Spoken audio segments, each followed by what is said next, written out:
মাথায় টুপিটা দিয়ে আমাদের ছোট্ট মডেলকে কেমন লাগছে দেখতে। পোজ দিতে সে বরাবরের ওস্তাদ। রেস্টুরেন্টে ঢোকার সাথে সাথে এই 3টে টুপি দিয়েছিল আমাদের 3জনকে, মানে ওই পরে আর কি ছবি টবি তোলার জন্য।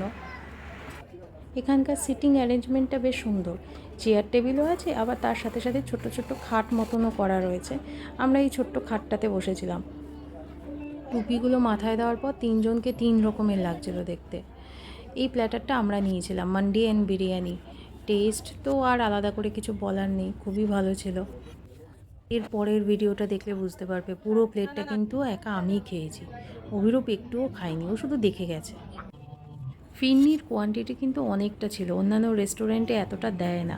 আর তার সাথে এই দুটো মকটেলস মেয়ের বায়নাতে নেওয়া হয়েছিল। শেষের দিকে আর কেউই খেতে পারছিলাম না। যারা খেতে খুব ভালোবাসেন তাদেরকে বলবো অবশ্যই এই রেস্টুরেন্টে একবার গিয়ে এখানকার ডিশগুলো ট্রাই করে দেখতে পারেন, সত্যিই ভালো লাগবে।